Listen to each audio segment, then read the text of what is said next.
آج صبح سے اس کے دل میں ایک عجیب سی بے چینی چھائی ہوئی تھی۔ وہ اپنے پیٹ پر ہاتھ رکھ کر بے حال ہوتے درد کے ساتھ ادھر ادھر ٹہلتی ہوئی زرار کے آنے کا انتظار کرنے لگی۔ ایس پی زرار نے اسے فون کر کے بتایا تھا کہ وہ 1-2 گھنٹے میں گھر پہنچ رہا ہے، لیکن جیسے جیسے وقت قریب آتا گیا اس کی گھبراہٹ میں اضافہ ہونے لگا۔ یہ مجھے اتنی بے چینی کیوں ہو رہی ہے؟ رخسار نے خود سے سوال کیا۔ تبھی دروازے پر دستک ہوئی تو اس نے بمشکل تھوک نکلی۔ چھوٹے چھوٹے قدم اٹھاتے ہوئے دروازہ کھول کر سامنے کی طرف دیکھا تو اسے اپنی بے چینی کی وجہ سمجھ میں آ چکی تھی۔ زرار، یہ تم کس کو لائے ہو اپنے ساتھ؟ اس نے زرار کے برابر میں کھڑی میرب کی طرف دیکھ کر پوچھا تو زرار کا سر جھک گیا۔ تم اندر چلو، میں تمہیں سب بتاتا ہوں۔ زرار نے آگے بڑھ کر رخسار کو کندھوں سے تھاما۔ کیا بتائیں گے آپ مجھے؟ ہاں، مجھے ابھی اسی وقت بتائیے کہ یہ لڑکی کون ہے، کیوں لے کر آئے ہیں آپ اسے یہاں؟ وہ زاروں قطار رو پڑی تھی، آنسو بہہ رہے تھے۔ دیکھو تم رو مت، تمہاری طبیعت خراب ہو جائے گی۔ زرار نے اسے اپنے سینے سے لگانا چاہا لیکن رخسار نے اسے پیچھے دھکیل دیا۔ یہ کیا بتائیں گے؟ میں بتاتی ہوں کہ میں کون ہوں۔ میں ان کی دوسری بیوی ہوں، انہوں نے مجھ سے زبردستی شادی کی ہے۔ یہ سن کر رخسار کی آنکھیں پھٹی کی پھٹی رہ گئیں اور زرار اپنی جگہ تھم سا گیا۔ میں نے تمہیں منع بھی کیا تھا، پھر بھی تم نے… وہ میرب پر ہاتھ اٹھانے کے لیے آگے بڑھا تو رخسار نے اس کا ہاتھ تھام لیا تھا۔ اسے کیوں مار رہے ہو؟ بے وفائی تو تم نے کی ہے۔ تم نے کہا تھا تم مجھے کبھی دھوکہ نہیں دو گے، اور تم نے یہ سب کیا۔ وہ زور سے چلائی تو درد کی ایک بھرپور لہر اس کے پورے وجود میں چھا گئی اور وہ زمین پر گرتی چلی گئی۔ رخسار! زرار تیزی سے اسی کی طرف لپکا اور اسے اپنی باہوں میں بھر لیا۔ وہ بری طرح سسکنے لگی۔ میں مر جاؤں گی زرار، میں یہ صدمہ برداشت نہیں کر سکتی۔ میرا بچہ، زرار میرا بچہ۔ وہ اپنے پیٹ پر ہاتھ رکھ کر زور زور سے روتے ہوئے چلا رہی تھی۔ درد ناقابل برداشت تھا۔ زرار نے اسے خود سے لپٹا لیا اور پھر اسے اپنی باہوں میں بھر کر وہاں سے ہسپتال لے آیا تھا۔ میرب اپنی جگہ خوف سے کانپنے لگی۔ جو کچھ تم نے کیا ہے، اگر رخسار کو کچھ بھی ہوا تو میں اپنے ہاتھوں سے تمہیں موت کے گھاٹ اتاروں گا، زرار نے فیصلہ کن لہجے میں کہہ کر رخسار کو ہسپتال پہنچایا تھا۔ دیکھیں، ہم نے آپ سے پہلے ہی کہا تھا کہ ان کا بی پی کا مسئلہ ہے۔ ان کا بی پی کسی بھی وقت شوٹ کر سکتا ہے۔ ماں اور بچہ، ان دونوں کی جان کو خطرہ ہے۔ آپ دعا کیجیے بس۔ ڈاکٹر کی بات سن کر وہ وہیں زمین پر ڈھہ سا گیا۔ یہ سب میرب تمہاری وجہ سے ہوا ہے۔ اگر تم اپنی زبان بند رکھتی تو یہ سب نہ ہوتا۔ وہیں سر پکڑ کر بیٹھ گیا۔ 2 گھنٹے کے طویل انتظار کے بعد اسے بیٹے کی خوشخبری ملی تھی، اور پھر ڈاکٹر نے جو کچھ کہا تھا اس نے ایس پی زرار کے پیروں تلے سے زمین نکال لی تھی۔ ہم آپ کی بیوی کو نہیں بچا سکے، I am sorry. B P shoot کرنے کی وجہ سے ان کا بہت زیادہ خون بہہ گیا تھا۔ یہ سن کر ایس پی زرار بھی وہیں ختم ہو گیا تھا۔ یہ نہیں ہو سکتا، یہ سب کچھ جھوٹ ہے۔ وہ بچے کو نظر انداز کر کے زور زور سے ڈاکٹر کا گریبان پکڑ کے چلانے لگا، لیکن یہ سچ تھا کہ رخسار اس کی دوسری شادی کی خبر کا صدمہ برداشت نہیں کر پائی تھی اور اس کے چاند سے بیٹے کو جنم دے کر اس دنیا سے رخصت ہو گئی تھی۔ وہ اسے بتانا چاہتا تھا کہ میرب سے اس کی شادی محض ایک حادثہ ہے، ایک مجبوری ہے، لیکن اس نے اسے موقع ہی نہ دیا تھا۔ اس دن زرار نے فیصلہ کر لیا تھا کہ وہ میرب کو اس کے کیے کی سزا ضرور دے گا، اور اسے یہ سزا بھگتنی ہی ہوگی۔ اس کی آنکھوں میں خون ٹھہر گیا تھا اور 2 دن پہلے کا منظر آنکھوں کے آگے گھومنے لگا۔ 2 دن پہلے صبح کا اجالا پھیل چکا تھا۔ سورج کی روشنی چھن چھن کر کھڑکی سے ایس پی زرار کے منہ پر پڑی تو اس کی آنکھیں کھل گئیں اور اس نے انگڑائی لے کر اپنے برابر میں سوئی اپنی بیوی رخسار کو دیکھا جو ابھی تک سو رہی تھی۔ وہ بے اختیار مسکرایا، اپنا ہاتھ آگے بڑھا کر اس کے چہرے سے بال ہٹائے اور کان کے پیچھے کیے تو وہ نیند میں کسمائی۔ پھر ایک جھٹکے سے آنکھیں کھول کر اس نے ڈائریکٹ گھڑی کی طرف دیکھا تھا۔ او مائی گاڈ، اتنی دیر ہو گئی! وہ اٹھنے کی کوشش کرنے لگی تو زرار نے اس کا ہاتھ تھام لیا تھا۔ کوئی بات نہیں بیگم، کبھی ایس پی کو بھی دیر سویر ہو سکتی ہے، آرام سے، سنبھل کر۔ زرار نے اس کے دونوں ہاتھ تھام کر اٹھنے میں مدد دی تو وہ بمشکل مسکرائی۔ آپ نہ ہوتے تو شاید زندگی اتنی آسان نہ لگتی۔ چلیں چلیں بیگم، اب باتوں میں نہ لگائیں، جلدی سے ناشتہ بنا کر دیں، میری آج ایک اہم میٹنگ ہے، مجھے جانا ہے۔ وہ اس کا ماتھا چوم کر واش روم کی طرف بڑھ گیا اور اس کی بیوی رخسار جو حاملہ تھی اور ایک بچے کو جلد ہی جنم دینے والی تھی، چھوٹے چھوٹے قدم اٹھاتی ہوئی کچن کی طرف بڑھ گئی۔ ایس پی زرار 5 منٹ بعد باہر نکلا اور اپنے سر پر ٹوپی جمائی، اپنی کلائی میں گھڑی باندھی، موبائل اٹھا کر جیب میں رکھتے ہوئے باہر آیا جہاں میز پر وہ اس کے لیے ناشتہ سجا چکی تھی۔ واو، خوشبو تو بہت اچھی آ رہی ہے، اس نے چیز آملیٹ کی طرف دیکھ کر کہا اور پھر پہلا نوالا توڑ کر اپنی بیوی کے منہ میں ڈالا تھا۔ اس پر پہلا حق تمہارا ہے، اس نے مسکرا کر کہا اور اپنا ناشتہ ختم کرنے لگا۔ رخسار کچن سمیٹ رہی تھی، تبھی ایس پی زرار کو ایک ان نون نمبر سے کال آئی۔ وہ حیران ہوا۔ چائے کا گھونٹ بھر کر اس نے فون کان سے لگایا۔ کون؟ دوسری طرف سے مولوی سبحان اللہ کی آواز سن کر اس کے چہرے پر بھرپور مسکراہٹ ابھری تھی۔ مولوی صاحب، آپ کیسے ہیں؟ اس نے کرسی سے کھڑے ہو کر جیسے ان کا احترام کیا تھا۔ میں بالکل ٹھیک ہوں بیٹا، بس مجھے تمہاری ضرورت پڑ گئی ہے۔ یہ سن کر اس نے سر جھکایا۔ مولوی صاحب، آپ جب یاد کریں گے میں آ جاؤں گا، بتائیے کیا بات ہے؟ آپ آواز سے کچھ پریشان لگ رہے ہیں۔ دوسری جانب مولوی صاحب کی آواز رن گئی تھی۔ میں یہاں فون پر تمہیں سب کچھ نہیں بتا سکتا، تمہیں جاننے کے لیے گاؤں آنا پڑے گا۔ کیا تم آ سکتے ہو؟ ایس پی زرار بے چین ہو گیا۔ میں آؤں گا، میں ضرور آؤں گا، میں شام کو نکل رہا ہوں۔ یہ کہہ کر اس نے فون بند کر دیا تو رخسار اس کے پاس چلی آئی۔ آپ کہاں جا رہے ہیں؟ اس کے چہرے پر پریشانی تھی۔ اس نے رخسار کے دونوں ہاتھ تھامے اور اسے کرسی پر بٹھایا، پھر گھٹنوں کے بل اس کے پاس بیٹھا۔ مولوی سبحان اللہ کا فون تھا۔ دعا کرو سب ٹھیک ہو، بہت پریشان لگ رہے تھے، پتہ نہیں کیا مسئلہ ہو گیا ہے، لیکن مجھے جانا ہوگا، 2-3 دن لگ سکتے ہیں۔ تم پریشان تو نہیں ہوگی؟ ایک کام کرنا، اپنی امی کے گھر چلی جانا۔ ایس پی زرار نے اپنی محبوبہ بیوی رخسار کا چہرہ اپنے ہاتھوں میں بھر کر بولا تو وہ مسکرا بھی نہ سکی۔ زرار پلیز، اس حالت میں مجھے آپ کی ضرورت ہے، کبھی بھی کچھ بھی ہو سکتا ہے، میں اکیلی ہوں اور آپ مجھے یوں چھوڑ کر جا رہے ہیں، پلیز نہ جائیے۔ اس کی آنکھوں میں آنسو جھلملانے لگے۔ میری پیاری بیوی، میں کہہ رہا ہوں نا، میں جلد آ جاؤں گا، جانا ضروری ہے۔ مولوی سبحان اللہ کہ مجھ پر بہت زیادہ احسانات ہیں، اور جب احسان چکانے کا وقت آیا ہے تو میں پیچھے نہیں ہٹنا چاہتا۔ تم شام میں میرا بیگ پیک کر دینا، 1-2 دن کا سامان ڈال دینا، آج ضروری میٹنگ سے جلدی گھر آ کر میں گاؤں کے لیے نکل پڑوں گا۔ رخسار نے بمشکل مسکراتے ہوئے اسے رخصت کیا، حالانکہ اس کا بالکل دل نہیں چاہ رہا تھا کہ ایس پی زرار اس سے دور جائے۔ وہ دونوں ایک دوسرے سے بہت محبت کرتے تھے۔ ایس پی زرار نے اپنی بیوی رخسار سے پسند کی شادی کی تھی، اور یہ شادی مولوی سبحان اللہ نے خود کروائی تھی۔ وہ بہت چھوٹا تھا جب اس کے والدین انتقال کر گئے تھے، اور یہ مولوی سبحان اللہ ہی تھے جنہوں نے اسے اپنا بیٹا بنا کر پالا تھا، اسے پڑھایا لکھایا تھا، اور پھر وہ شادی کر کے شہر میں آ کر رہنے لگا۔ اس دوران اس نے ترقی بھی کی اور ایس پی کے عہدے پر جا پہنچا۔ یہ سب کچھ مولوی سبحان اللہ کی محنت کا نتیجہ تھا، اس لیے ایس پی زرار ہمیشہ سے ان کے لیے پریشانی میں تیار رہتا۔ یہی وجہ تھی کہ آج ان کی ایک فون کال پر وہ بے چین ہو گیا تھا، اور رخسار کی اس نازک حالت کی پرواہ کرنے کے باوجود بھی اسے جانا پڑا تھا۔ شام ہوتے ہی وہ گھر آیا۔ رخسار کو کافی دیر اپنے ساتھ لگانے کے بعد اس نے اسے ڈھیروں تسلی دی اور مولوی سبحان اللہ کے گاؤں کے لیے نکل پڑا تھا۔ جیسے جیسے گاڑی فاصلہ طے کرتی جا رہی تھی، ویسے ویسے اس کی بے چینی میں اضافہ ہونے لگا۔ نہ جانے کیا بات ہوگی، مولوی صاحب نے کیوں بلوایا ہے، وہ سوچے بغیر نہ رہ سکا۔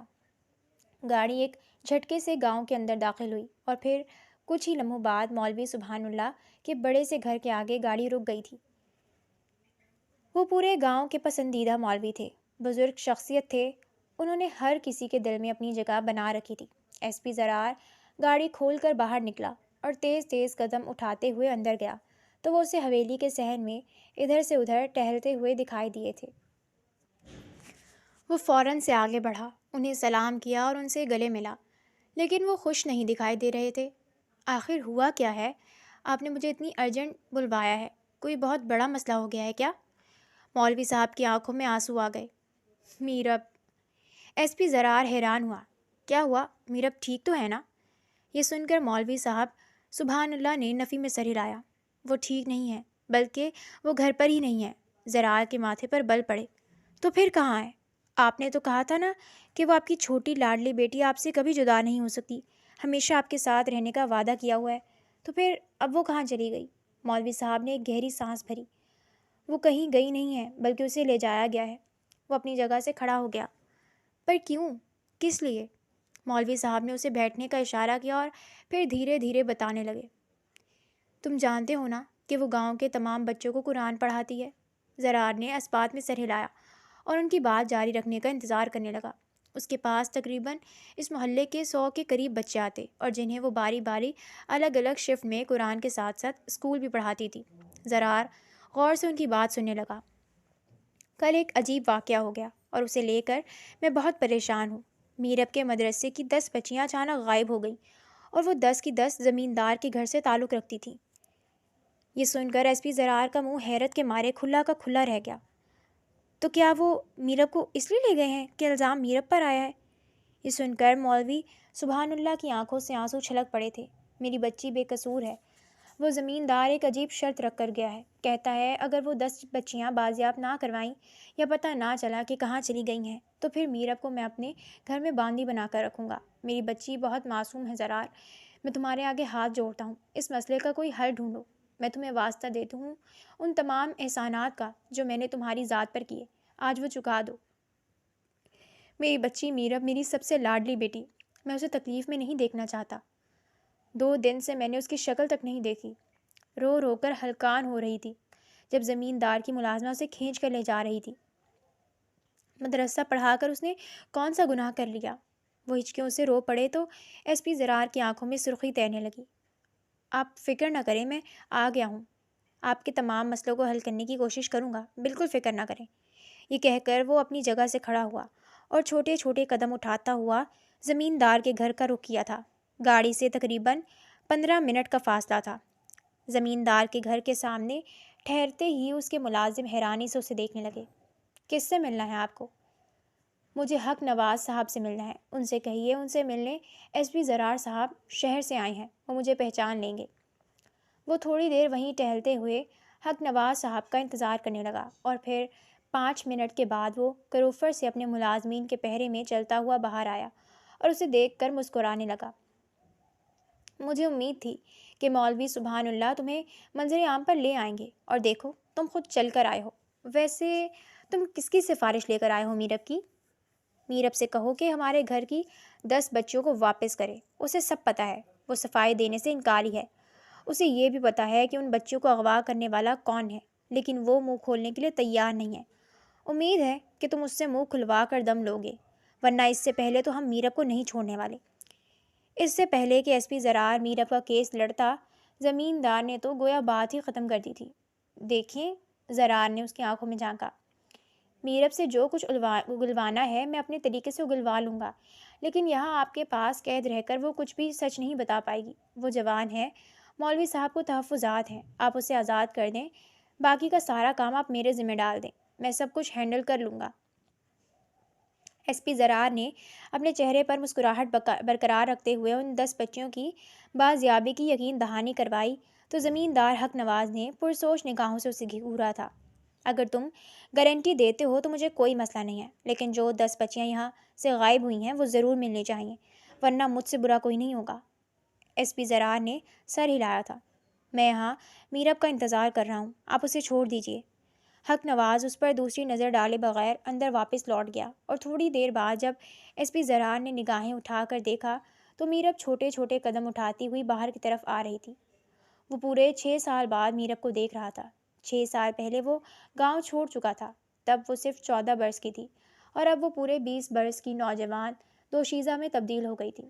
اس کے چہرے پر خوف و ہراس پھیلا ہوا تھا۔ وہ چھوٹے چھوٹے قدم اٹھاتی ہوئی اس کے پاس آئی۔ کیسے ہیں آپ؟ اس نے کپ کپاتے ہوئے لہجے میں پوچھا تو زرار نے سر ہلا کر اسے گاڑی میں بیٹھنے کا اشارہ کیا۔ باقی باتیں گاڑی میں ہو جائیں گی۔ اور پھر گاڑی مولوی سبحان اللہ کے گھر کی طرف واپس لوٹ رہی تھی۔ دیکھو میرب، مجھ سے سچ کہو، اس دن کیا ہوا تھا؟ مجھے ایک ایک ڈیٹیل بتاؤ تاکہ میں معاملے کی تہہ تک پہنچوں۔ مجھے گھر بھی واپس جانا ہے، میں امید کرتا ہوں کہ تم تعاون کرو گی۔ اس نے نرمی سے کہا، مجھے کچھ نہیں پتہ، میں کچھ نہیں جانتی، میں صرف انہیں قرآن پڑھاتی تھی، اس کے علاوہ میرا اس کیس سے کوئی لینا دینا نہیں ہے۔ حق نواز صاحب جھوٹ بول رہے ہیں۔ یہ کہتے ہوئے اس نے دانستہ طور پر ایس پی زرار سے نظریں نہ ملائی تھیں۔ ٹھیک ہے، اگر یہ سچ ہے تو یہ بات تم میری آنکھوں میں دیکھ کر بھی کہہ سکتی ہو۔ میرب کا پورا وجود لرز اٹھا، اس کی آنکھوں میں نمی چھلکنے لگی۔ میں کہہ رہی ہوں نا، میں نے کچھ نہیں کیا۔ وہ ایک دم سے کھڑی ہو کر اس پر چلانے لگی تو مولوی سبحان اللہ نے حیرت سے اسے دیکھا۔ کیا ہو گیا ہے میرب؟ ایسے کون پیش آتا ہے مہمان سے؟ میرب نے نفی میں سر ہلایا۔ آپ کی مہربانی کہ آپ نے مجھے وہاں سے آزاد کر دیا، اب آپ واپس لوٹ جائیں کہ مجھے آپ کی مدد کی ضرورت نہیں ہے، میں خود ہی ان سے نمٹ لوں گی۔ ایس پی زرار کے چہرے پر غصے کے آثار نمایاں ہوئے۔ بیٹھ جاؤ اور میری بات غور سے سنو۔ اگر تم سچ نہیں بتاؤ گی تو پھر زمیندار تمہیں ہمیشہ ہمیشہ اپنی قید میں رکھے گا، اور صرف قید میں نہیں رکھے گا بلکہ تم سے شادی بھی کر لے گا۔ یہ سنتے ہی میرب اپنی جگہ سے اچھل پڑی تھی۔ ہاں بیٹا، ایس پی زرار بالکل ٹھیک کہہ رہا ہے۔ یہ میرے کہنے پر وہاں سے یہاں یہ کیس حل کرنے کے لیے آیا ہے، اور تم اس کے ساتھ تعاون نہیں کر رہی ہو۔ اسے بتاؤ سچ کیا ہے، خدا کا واسطہ ہے تمہیں۔ یہ سن کر میرب اپنی جگہ سے کھڑی ہو گئی۔ مجھے کچھ وقت چاہیے، اور پھر اپنے کمرے میں گم ہو گئی تھی۔ ایس پی زرار نے کندھے اچکا کر مولوی سبحان اللہ کی طرف دیکھا تو وہ شرمندہ شرمندہ سے دکھائی دینے لگے۔ میں جانتا ہوں کہ تم میرے لیے یہاں پر آئے ہو، میں تم سے ایک بات کہنا چاہتا ہوں۔ وہ حیران تھا۔ جی کہیں، میں سن رہا ہوں۔ میں چاہتا ہوں کہ تم میرب کو یہاں سے لے جاؤ۔ ایس پی زرار اپنی جگہ ٹھہر سا گیا۔ میں اسے یہاں سے کیسے لے جا سکتا ہوں؟ اسے کہاں رکھوں گا؟ آپ جانتے ہیں میں ایک شادی شدہ مرد ہوں، مجھے مشکلات پیش آئیں گی، وہ بے چارگی سے کہنے لگا۔ مولوی سبحان اللہ نے ایک لمحے اس کی آنکھوں میں جھانکا تو وہ سر جھکا گیا تھا۔ یہاں میرب کی جان کو خطرہ ہے۔ وہ رو پڑے تھے۔ ایس پی زرار کا دل کسی نے مٹھی میں لے کر مسل دیا۔ آپ روئیں مت، میں دیکھتا ہوں، کوئی نہ کوئی حل نکل آئے گا۔ میرے پاس ایک حل ہے، مولوی سبحان اللہ نے اس سے کہا۔ کیسا حل؟ اس نے اپنے آئیبرو اکٹھے کیے۔ تم میرب سے نکاح کر لو۔ وہ ہنس پڑا تھا۔ مولوی صاحب، آپ اس صورت حال میں بھی مذاق کر رہے ہیں۔ آپ جانتے ہیں کہ میں شادی شدہ ہوں۔ مولوی صاحب نے اس کے آگے ہاتھ جوڑ دیے تھے۔ میں جانتا ہوں کہ تم شادی شدہ ہو، لیکن تم دوسری شادی کر لینا میرب سے، بھلے ہی اسے اس کے حقوق مت دینا، بس تمہارا نام ہی کافی ہے۔ اس نے جو کام کیا ہے اس نے میرا سر جھکا دیا ہے۔ ایس پی زرار کو گڑبڑ کا احساس ہوا تھا۔ کیا مطلب؟ کیا کہہ رہے ہیں آپ؟ اس لڑکی نے مجھے کہیں کا نہیں چھوڑا۔ زمیندار کے گھر سے آنے والی 10 بچیوں کو اس نے قرآن پڑھاتے ہوئے ان کے حالات زندگی معلوم کیے۔ وہ دراصل زمیندار کے گھر کی بچیاں نہیں ہیں، ان کے گھر میں کام کرنے والے ملازمین کی بچیاں ہیں، جو اپنے ظلم و ستم کی داستان میرب کو سنا سنا کر اس کے دل کو پگھلا چکی تھی، اور پھر میرب نے انہیں ہمارے گھر میں تہہ خانے میں رکھا ہوا ہے تاکہ زمیندار تنگ آ کر ان کا پیچھا چھوڑ دے اور یہ لوگ ایک بہترین زندگی گزار سکیں۔ اب تم خود بتاؤ، اگر زمیندار کو پتہ چلے گا تو وہ میرب پر کیا کیا ظلم ڈھائے گا۔ لیکن یہ لڑکی میری بات نہیں مانتی، کہتی ہے حق کے لیے مر جاؤں گی، لڑ جاؤں گی، لیکن ان کے آگے جھکوں گی نہیں۔ تم ہی بتاؤ، میں بوڑھا باپ کیا ہی کر سکتا ہوں؟ اس لیے میں تم سے ہاتھ جوڑ کر کہتا ہوں کہ میری بیٹی کو اپنے نکاح میں لے لو اور اسے شہر لے جاؤ۔ وہاں جا کر تم اس کے ساتھ جو بھی سلوک کرو مجھے منظور ہے، کیونکہ اس نے خود اپنے ہاتھوں میں آگ پکڑ لی ہے جو راکھ بن جائے گی تو اس کا وجود بھی جھلس جائے گا۔ ایس پی زرار کے ماتھے پر ننھے ننھے پسینے کے قطرے نظر آنے لگے۔ وہ مجبور ہو چکا تھا۔ آپ میرب کو بلائیں، میں اس سے بات کرتا ہوں، وہ مان جائے گی، ان بچیوں کو رہا کر دے گی۔ میں ان بچیوں کو کبھی رہا نہیں کروں گی۔ ایس پی زرار نے پیچھے مڑ کر دیکھا تو وہ دونوں کی گفتگو سن چکی تھی۔ ان بچیوں کی زندگی خراب کرنے میں ان کے والدین کا ہی قصور ہے۔ وہ ملازمت نہ کریں زمیندار کے پاس تو کیا مجال ہے کہ وہ ان پر ظلم ڈھا سکے، اور ویسے بھی آپ اس معاملے میں نہ پڑیں تو بہتر ہے۔ ایس پی زرار نے خوبصورت سی کم عمر میرب کو سمجھانے کے انداز میں کہا، لیکن وہ کہاں ماننے والی تھی۔ بابا، میں نے کہہ دیا تو کہہ دیا، میں انہیں آزاد نہیں کروں گی۔ ایس پی زرار نے ایک دم سے اس کے آگے ہتھکڑی لہرائی تھی۔ تو پھر ٹھیک ہے، میں اپنی ٹیم کو بلوا کر یہاں سے ان 10 لڑکیوں کو بازیاب کروا کر حق نواز صاحب کو اطلاع دے دیتا ہوں کہ وہ لڑکیاں میرب کے قید میں ہی ہیں۔ اب تم فیصلہ کرو، فیصلہ تمہارے ہاتھ میں ہے۔ یا تو تم انہیں چھوڑ دو اور چپ چاپ میرے ساتھ نکاح کرو، یا پھر میں زمیندار کو سب سچ بتا دیتا ہوں۔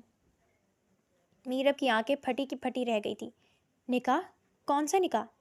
بابا، یہ کیا کہہ رہے ہیں؟ میں ان سے نکاح کیسے کر سکتی ہوں؟ یہ تو پہلے سے ہی شادی شدہ ہیں۔ مولوی سبحان اللہ نے اپنی بیٹی کے آگے ہاتھ جوڑ دیے۔ تمہیں کیا لگتا ہے کہ زمیندار یہ معلوم کرنے کے بعد کہ تم نے ان کی ملازموں کی بچیوں کو قید کیا ہوا ہے زندہ چھوڑ دے گا؟ تمہارے لیے بہتر یہی ہے کہ اس معاملے کو ختم کرو، ان بچوں کو آزاد کرو، اور پھر تم زرار کے ہمراہ اس کی دوسری بیوی بن کر شہر چلی جاؤ۔ اگر اپنے باپ کا احسانات کو مانتی ہو تو اس کی بات بھی مانو اور مجھے زندگی کے آخری لمحے سکون سے جینے دو۔ وہ وہیں زمین پر ڈھہ سے گئے اور بلک بلک کر رونے لگے تو ایس پی زرار نے آگے بڑھ کر انہیں تسلی دی تھی۔ میرب تو اپنی جگہ سن کھڑی رہ گئی۔ وہ کیسے اس شخص کی دوسری بیوی بن سکتی تھی جو کہ پہلے سے شادی شدہ تھا؟ اس کا سر چکرانے لگا۔ اس سے پہلے کہ وہ سنبھلتی وہ لڑکھڑا کر گر چکی تھی۔ ایس پی زرار نے آگے بڑھ کر اسے اپنی باہوں میں بھر لیا۔ تھوڑی دیر کی تگ و دو کے بعد وہ ہوش میں آئی تو منہ پر ہاتھ رکھ رکھ کر رو پڑی تھی۔ نکاح خواہ آ چکے ہیں، اپنا حلیہ درست کر کے نیچے آ جاؤ۔ مولوی سبحان اللہ نے اسے اطلاع دی تو وہ دل پر پتھر رکھ اپنی چادر اوڑھے نیچے آئی، جہاں ایس پی زرار بے چینی سے پہلو بدل کر اسے دیکھ رہا تھا۔ وہ اس کے برابر میں بیٹھ گئی اور پھر ان دونوں کا نکاح ہو چکا تھا۔ اب وہ دونوں کمرے میں اکیلے رہ گئے تھے۔ زرار نے خونخوار نگاہوں سے میرب کی طرف دیکھا۔ وہ 10 بچیاں آپ کے پاس سے ہی بازیاب ہوئی ہیں۔ زمیندار آگ بگولا ہو کر آپ کے خون کا پیاسا بن چکا ہے، لیکن اب مجبوراً مجھے آپ کو لے کر اپنے ساتھ جانا پڑے گا۔ رخسار پر کیا گزرے گی، یہ سوچ سوچ کر میرا سر پھٹ رہا ہے۔ یہ سن کر میرب نے نگاہیں اٹھا کر اس کی طرف دیکھا۔ مجھے الزام مت دے، آپ چاہتے تھے تو منع بھی کر سکتے تھے۔ منع کیوں نہیں کیا آپ نے؟ دراصل آپ خود بھی ایک بدنیت انسان ہیں۔ یہ سننا تھا کہ ایس پی زرار کی چیخ بلند ہوئی تھی۔ خبردار! اس کا ہاتھ فضا میں بلند ہوتے ہوتے رہ گیا۔ مزید بکواس کرنے کی ضرورت نہیں ہے۔ حق اور سچ کی راہ میں اتنی اندھی بھی مت بن جاؤ کہ اپنی اور اپنے گھر والوں کی حفاظت کو ہی مشکوک بنا دو۔ اب مجھے تمہیں مجبوراً شہر لے کر جانا پڑے گا۔ میری زندگی میں ایک نیا طوفان منتظر ہے۔ میں یہاں مولوی صاحب کی مدد کرنے آیا تھا، لیکن انہوں نے مجھے ایک ذمہ داری سونپ دی۔ یاد رکھو، میں تمہیں کبھی بھی بیوی کا درجہ نہیں دوں گا۔ یہ خطرناک کھیل کھیل کر تم نے خود اپنی شامت کو دعوت دی ہے۔ مجھ سے کسی قسم کی امید مت رکھنا، سمجھی تم؟ وہ پرزور انداز میں چلایا تھا۔ وہ خوف سے کانپتے ہوئے ایس پی زرار کی گاڑی میں جا کر بیٹھ گئی اور پھر نامعلوم منزل کی طرف اس کے ہمراہ زندگی میں آگے قدم بڑھا چکی تھی۔ اس کی نیکی اس کے یوں گلے پڑے گی اس نے کبھی نہیں سوچا تھا، اور دوسری جانب ایس پی زرار انتہائی بے چین سا ڈرائیونگ کرتا ہوا یہی سوچ رہا تھا کہ رخسار اس کے بارے میں کیا سوچے گی۔ اور تب وہ دونوں اپنی اپنی جگہ اپنی زندگی میں آنے والی قیامت سے بے خبر تھے۔ رخسار اس کی شادی کی خبر سن کر یہ صدمہ برداشت نہیں کر پائی تھی۔ اس کا بی پی شوٹ کر گیا تھا اور وہ ایک گل گوتھنے سے پیارے سے بیٹے کو جنم دینے کے بعد اس دنیا سے رخصت ہو گئی تھی۔ میرب کو اب اپنی غلطی کا احساس ہوا تھا، لیکن بہت دیر ہو چکی تھی۔ رخسار کی موت کو 2 دن ہو گئے تھے۔ میرب اپنے کمرے میں بیٹھی آہستہ آہستہ تمام تعزیت کرنے والوں کو جاتے ہوئے دیکھ رہی تھی۔ اس کے پورے وجود کے اندر خوف کی ایک لہر سی دوڑ گئی۔ پورا گھر جب سنسان اور ویران ہو گیا تو ایس پی زرار اس کی طرف بڑھا اور ایک جھٹکے سے اسے بازو سے پکڑ کر جھنجھوڑا تھا۔ تمہیں کیا لگتا ہے میں تمہیں اتنی آسانی سے معاف کر دوں گا؟ رخسار کی موت کے ذمہ دار تم ہو۔ میں تمہیں ایک لمحے کے لیے بھی اس گھر میں برداشت نہیں کر سکتا۔ دفع ہو جاؤ یہاں سے۔ اس نے میرب کا ہاتھ پکڑا اور اسے گھسیٹتے ہوئے دروازے سے باہر دھکیل دیا تھا۔ یہ آپ کیا کر رہے ہیں زرار؟ میں کہاں جاؤں گی؟ وہ رو پڑی تھی، لیکن زرار نے اس کی ایک نہ سنی اور دروازہ بند کر دیا۔ وہ وہیں روتے ہوئے گھر کی دہلیز کے پاس بیٹھ کر آنسو بہانے لگی۔ کوئی سہارا نہ تھا، وہ کدھر جاتی؟ اس نے تو ایک نیکی کرنے کا سوچا تھا اور اس کے بدلے میں اس کے ساتھ یہ سب کچھ ہوگا اس کے وہم و گمان میں بھی نہیں تھا۔ زرار جیسے ہی اندر آیا تو اس کا 2 دن کا بیٹا چلا چلا کر رونے لگا۔ ایک لمحے کے لیے تو زرار کا سر چکرانے لگا۔ اسے کچھ سمجھ نہ آیا کہ وہ اس چھوٹے سے بچے کو کیسے چپ کروائے۔ اس نے سب سے پہلے اسے اپنی گود میں اٹھا کر بہلانے کی کوشش کی، لیکن وہ بھوکا تھا اور یہاں وہاں دودھ پینے کے لیے اپنا منہ مارنے لگا۔ زرار نے اسے ایک ہاتھ سے بہلانے کی کوشش کی اور دوسرے ہاتھ سے اس کا فیڈر بنانے لگا۔ اس پوری کوشش میں اس کا پورا وجود پسینے میں بھیگ گیا تھا۔ سر دکھ رہا تھا۔ چھوٹے بچے کو سنبھالنا اتنا آسان نہیں، اس نے بے اختیار سوچا۔ بالآخر وہ دودھ بنانے میں کامیاب ہو گیا اور جب بچے کے منہ سے لگایا تو وہ دودھ پی کر پرسکون ہو گیا۔ تھوڑی دیر میں نیند کی گہری وادی میں کھو گیا تھا۔ زرار نے اپنا سر پکڑ لیا اور رخسار کی تصویر کو اپنے سینے سے لگا کر رو پڑا تھا۔ میں نے شاید تمہارے ساتھ بہت برا ظلم کیا ہے۔ ہم نے اپنی زندگی میں کتنے خواب سجائے تھے۔ میں بہت شرمندہ ہوں تم سے۔ نظریں نہیں ملا پاؤں گا کہ میں تمہارا ایک بھی خواب پورا نہ کر سکا۔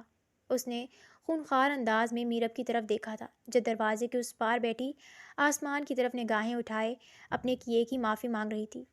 کاش میں اس وقت چپ رہ جاتی، معاملہ آسانی سے بھی نمٹ سکتا تھا۔ اس کی آنکھوں سے بھی آنسو جاری تھے۔ پوری رات وہ گھر کی دہلیز کے باہر بیٹھی رہی، یہاں تک کہ صبح کی روشنی نمودار ہوئی، اور اس پورے دن میں زرار بچے کو سنبھال کر ہلکان ہو چکا تھا۔ صبح اسے ہر حال میں ڈیوٹی پر جانا تھا۔ اہم میٹنگ تھی جسے وہ ترک نہیں کر سکتا تھا۔ جیسے ہی اس نے اپنے لیے ناشتہ بنانے کی کوشش کی تو اس کا چھوٹا سا بیٹا ایک بار پھر سے گلا پھاڑ پھاڑ کر رونے لگا۔ اس نے ایک نظر دروازے کی طرف دیکھا اور پھر تیزی سے آگے بڑھ کر دروازہ کھولا تو وہ جو نیند کے جھونکے میں تھی ایک دم سے ہڑبڑا کر سیدھی ہو بیٹھی۔ اندر آ جاؤ، زرار نے کہا تو وہ ناسمجھی سے اس کی طرف دیکھنے لگی۔ میری شکل مت دیکھو، اندر آؤ اور بچے کو سنبھالو۔ اب تم اس کی آیا بن کر اس گھر میں رہو گی، سمجھی تم؟ بیوی کا درجہ میں تمہیں کبھی بھی نہیں دوں گا، وہ زہر آلود لہجے میں انگلی اٹھا کر اسے وارننگ دینے والے انداز میں کہنے لگا۔ میرب نے آگے بڑھ کر بھوک لگی ہے، اسے دودھ بنا کر پلاؤ۔ زرار نے جیسے تیسے کر کے اپنا ناشتہ بناتے ہوئے اسے ہدایت کی تو میرب اس کا دودھ بنانے لگی۔ میں شام کو واپس آؤں گا اور اس دوران میرے بیٹے کو کسی قسم کی کوئی تکلیف نہیں ہونی چاہیے، ورنہ مجھ سے برا کوئی نہیں ہوگا۔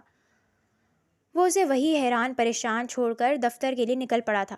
میرب بچے کو غور سے دیکھنے لگی جو ممتا کی تلاش میں تھا، لیکن اس کی ماں میرب کے چند لفظوں کی مار کی وجہ سے اس دنیا سے رخصت ہو گئی تھی۔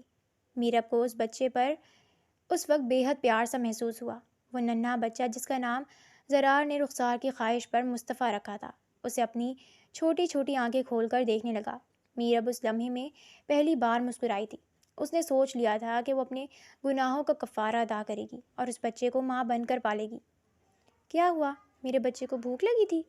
وہ اسے اپنے ہاتھ میں لے کر بہلانے لگی۔ بچہ تھوڑی ہی دیر میں پرسکون نیند سو چکا تھا۔ اس نے جلدی جلدی کھانا بنانے کی تیاری کی۔ جو کچھ میسر تھا اس نے وہی بنا دیا تھا۔ اب وہ روٹیاں بنا رہی تھی۔ بچے کو سنبھالتے ہوئے شام گزرنے لگی تھی۔ 2 دن سے اس نے کچھ ڈھنگ سے نہیں کھایا تھا۔ اس نے اپنے لیے پلیٹ میں کھانا نکالا، پھر یاد آیا کہ زرار کے آنے پر کھائے گی۔ پھر ایک خوف اس کے دل میں پیدا ہوا، نہ جانے زرار کا کیا رویہ ہوگا۔ یہ سوچ کر اس کے سر میں درد ہونے لگا۔ شام کے 7 بجے ہی زرار اندر داخل ہوا تو یہ دیکھ کر اسے حیرت کا شدید جھٹکا لگا تھا کہ میرب کے برابر میں مصطفیٰ رو رو کر ہلکان ہو رہا تھا اور میرب گہری نیند میں ڈوبی ہوئی تھی۔ اس نے آگے بڑھ کر میرب کو جھنجھوڑ کر اٹھایا۔ تمہیں اس لیے لایا ہوں کہ تم میرے بچے کو رلا رلا کر کمزور کر دو۔ یہ سنتے ہی وہ جھٹکے سے اٹھ گئی۔ میں پوری رات نہیں سوئی، دوپہر میں بھی جاگتی رہی، اسے ہی دیکھتی رہی۔ وہ فوراً سے صفائی دینے لگی۔ بند کرو اپنی بکواس، مجھے تمہاری بکواس میں کوئی دلچسپی نہیں ہے۔ تمہارا سونا جینا کھانا پینا آج سے سب کچھ بعد میں ہوگا۔ سب سے پہلے میرا بیٹا ہونا چاہیے۔ اگر اسے کوئی نقصان پہنچا تو تم سوچ لینا کہ وہ دن تمہارا اس گھر میں آخری دن ہوگا۔ اس نے مصطفیٰ کو اس کے ہاتھ سے لے لیا تھا۔ میرب کی آنکھوں سے آنسو بہنے لگے۔ اس نے بمشکل اپنے آنسو صاف کیے۔ میں نے کھانا بنا لیا ہے، لگا دوں؟ زرار ایک لمحے کے لیے حیران ہوا۔ کوئی ضرورت نہیں تھی، میں ایک ملازمہ رکھوا چکا ہوں، اب سے کھانا وہی بنائے گی۔ تمہارے ہاتھوں سے کھانا تو دور کی بات ہے، تمہارے ہاتھوں سے تو میں زہر بھی نہ پیوں، سمجھی تم؟ میرب کو اپنی کم مائیگی کا احساس ہوا اور وہ وہیں بیٹھ کر پھوٹ پھوٹ کر رونے لگی۔ دروازہ بند کرو، وہ مصطفیٰ کو سلا کے جا رہی تھی جب زرار نے بنا پلٹے جواب دیا تھا۔ کیوں؟ اس کی گمبھیر بھاری آواز پر میرب کی سانسیں بہت تیز چلنے لگی۔ تمہیں ہر بات پر بحث کرنے کی عادت کیوں ہے؟ وہ پلٹا تھا اور غصے سے بولا تھا۔ دروازہ بند کیے بغیر بھی ہمارے بیچ بات ہو سکتی ہے، ایسی کوئی پرائیویسی یا تعلق نہیں ہے ہمارے بیچ جس کے لیے دروازہ بند کرنا چاہیے ایس پی صاحب، میرب ہولے ہولے کانپتے ہوئے بولی۔ پوری 10 بچیاں غائب ہوئی تھیں جن کا الزام تم پر ہے۔ بدلہ لے تو لیا ہے آپ نے، زبردستی اپنے نکاح میں لے کے اور اپنے بیٹے کی آیا بنا کر۔ صرف بیٹے کی آیا نہیں بننا بلکہ وہ دروازہ لاک کرتا اس کے قریب آیا تو مصطفیٰ رونے لگا۔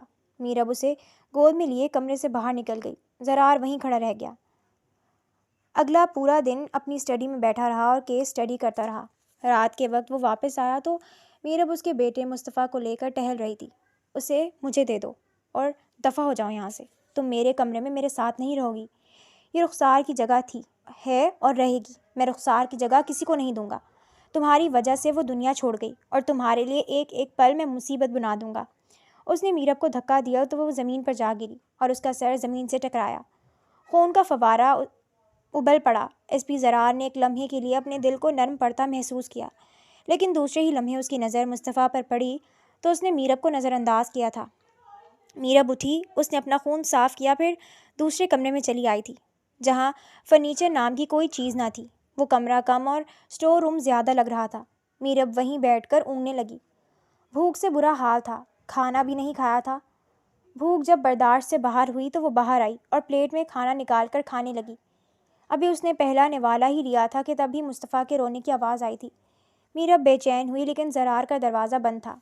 جاؤں یا نہ جاؤں، وہ سوچنے لگی۔ پھر زرار کا غصہ یاد آیا تو اس نے اپنا ارادہ ترک کر دیا۔ بچے کے رونے کی مسلسل آواز اب بھی آ رہی تھی۔ میرب نے اپنا فیصلہ کر لیا۔ وہ دروازہ کھول کر اندر آئی تو زرار گہری نیند میں ڈوبا ہوا تھا اور مصطفیٰ نے اپنے سر تک کمبل ڈال لیا تھا۔ میرب کی چیخ نکلی اور اس نے فوراً سے مصطفیٰ کو زرار کے برابر سے اٹھا کر اپنے پاس اسٹور روم میں لے آئی تھی۔ ساری رات مصطفیٰ جاگتا رہا اور میرب اس کا خیال رکھتی رہی۔ اگلے دن کا سورج طلوع ہوا تو زرار کے ہوش اڑ گئے۔ مصطفیٰ اس کے برابر میں نہیں تھا۔ وہ فوراً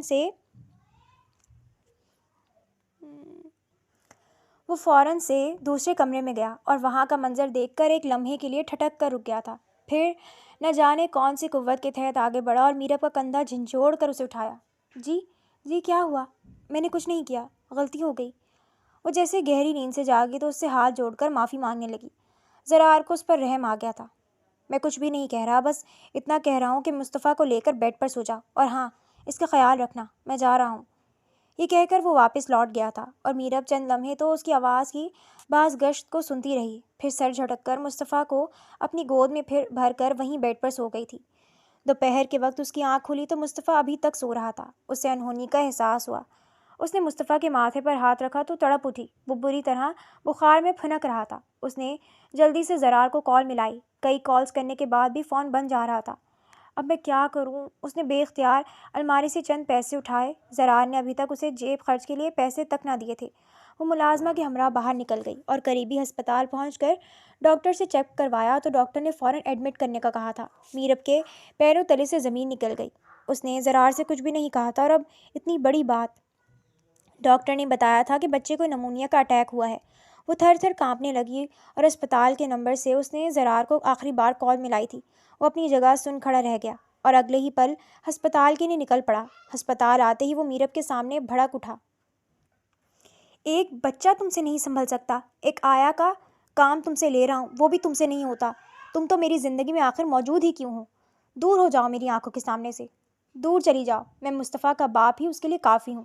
اس نے میرب کو گھر جانے کے لیے زور دیا لیکن میرب چپ چاپ اس کی باتیں سنتے ہوئے وہیں ہسپتال کے کوریڈور میں بیٹھی رو رہی تھی۔ آپ کو بچے کی ماں کے ساتھ یہ سلوک نہیں کرنا چاہیے۔ اگر اس کا ذہن سکون میں ہوگا تو ہی وہ بچے کی اچھے سے دیکھ بھال کر پائے گی۔ ڈاکٹر تک یہ بات پہنچ گئی تھی۔